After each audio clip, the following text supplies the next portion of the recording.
सगळ्यांनी डोळे बंद करा आणि टाळा बसा.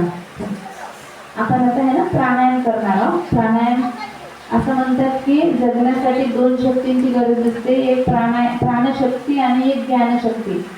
प्राणायाम केल्याने आपली प्राणशक्ती मजबूत होते. प्राणशक्ती मजबूत असणं चांगल्या आरोग्यासाठी, चांगल्या जीवनासाठी सुद्धा आवश्यक आहे. आणि दुसरी असते ज्ञानशक्ती. ज्ञानशक्ती ही चांगल्या संघानं मोठ्या महापुरुषांच्या प्रसंगातून आपल्याला मिळते, आपल्या आईवडिलांच्या सहवासातून, चांगल्या विचारातून आपल्याला ज्ञानशक्ती आपली मजबूत असते.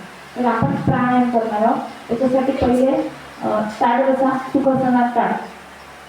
तुम्हाला माहिती आहे का ताड बसण्याचे काय फायदे येतात? ताड बसण्यानं म्हणजे आपलं विचारशक्ती पण चांगली राहते आणि आपला वेगळा प्रभाव होतो. आपल्या शरीरामध्ये ऑक्सिजनचा चांगला पुरवठा पण होतो, म्हणून ताड बसायचं.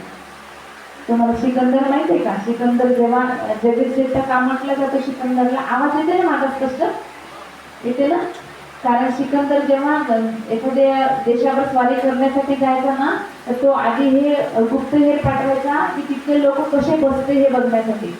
आणि तो असं समजून जायचं की गुप्तहेर माहिती आणायचे की या राज्यातले लोक कुबडं असे वाकून बसतात. मग तो सिकंदर समजून जायचा की या राज्याला हरवणं सोपं आहे. मग तो कमी सैन्य घेऊन जायचा आणि जिंकून यायचा. आणि गुप्तहेराने जर माहिती आणली की त्या राज्यातले लोक ताट बसतात, तर सिकंदर समजून जायचा. एक मानसशास्त्रीय कारण आहे त्याला.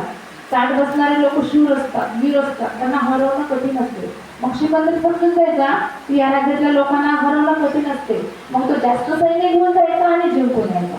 म्हणजे ताट बसणारे लोक कसे असते? तुम्हाला शूर व्हायचं ना? व्हायचं?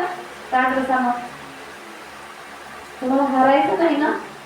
चला आपण प्राणायाम करणार आहोत. प्राणायामाचे महत्त्व असं की आपल्या मेंदूमध्ये 300 करोड न्यूरॉन्स असतात. किती? 300 करोड.